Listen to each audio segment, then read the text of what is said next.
We are taught that humans are the apex predators. We believe that once we invented the airplane, we conquered the sky. But on the evening of July 25th, 1977, a 10-year-old boy named Marlon Lowe discovered that to something in the clouds, we're simply small game. Project Skyfall is the intelligence designation for the Thunderbird phenomenon. This wasn't a blurry sighting of a bird in a tree. This was a physical abduction attempt witnessed by credible adults. Two massive creatures descended. One gripped the boy and lifted him off the ground, carrying him over 30 feet before his mother's screams and the creature's struggle forced it to drop him. This file exists because the physics of that lift terrified the FAA. If a biological entity can carry a child, it can take down a commercial airliner. Today, using highly specific declassified intelligence memos filed under CIA RDP77 UAP Avian Series, we investigate Project Skyfall. We'll determine if the skies are haunted by ghosts of a different era or the dark technology of the Cold War. The Lawndale incident is the cornerstone of the file because of the physics. Marlon Lowe weighed approximately 60 pounds. To lift that weight vertically from a near hover requires a wingspan and muscle density that defies modern birds. The largest known flying bird, the Andean condor, relies on thermals to glide and struggles to lift even moderate amounts. This creature gripped a struggling child and then proceeded to gain massive altitude. An FAA safety report analyzed the impossibility in 1977. Here's a quote. The reported vertical ascension with a 27 kilogram, 60-pound payload mandates a wingspan exceeding 5 meters and a pectoral muscle density inconsistent with known avians. The lift-to-drag ratio required for such a maneuver suggests either a non-hollow skeletal structure, some sort of unknown biology, or a mechanical propulsion assistance masquerading as biological flight. End quote. This wasn't a story. The boy had the scars to prove it. The claw marks on his shoulder were deep, precise, and arranged in a grip pattern, X shape, that suggested immense crushing power. Intelligence analysts noted that the creature didn't just swoop, they coordinated. One watched from a high vantage point while the other attacked. This pack behavior between the two birds, combined with the sheer size, moved the classification from animal to aerial threat. A DIA forensic pathology review in 1977 noted the grip strength, saying, dermal impact analysis of the victim indicates a grip strength exceeding 400 psi delivered via 4 distinct talons. The absence of tearing implies a mechanical locking mechanism or a biological ratchet system designed for heavy payload transport inconsistent with raptor predation patterns. End quote. The biological hypothesis was staggering. The Lazarus taxon. Paleontologists know that massive birds like the teratorns once ruled the North American skies. Could a breeding population have survived in the remote peaks of the Rockies or Alaska, only descending to the Midwest during extreme weather events?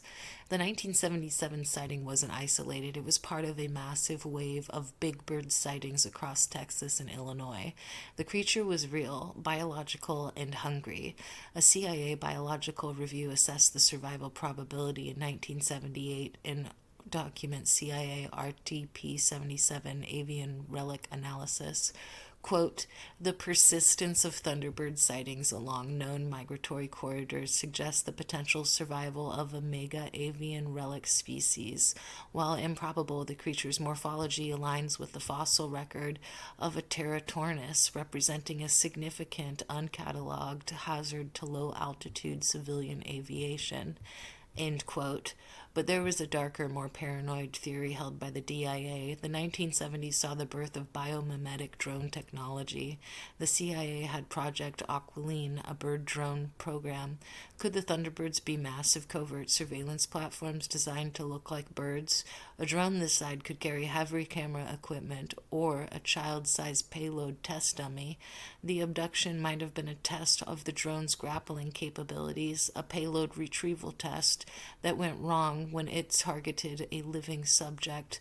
The lack of feather debris in the creature's mechanical movements reported by some witnesses supported this. A DIA technical memo detailed the camouflage potential in 1979, saying the utilization of a macroscopic biomimetic avian chassis provide optimal camouflage for low-altitude signals intelligence collection in rural zones.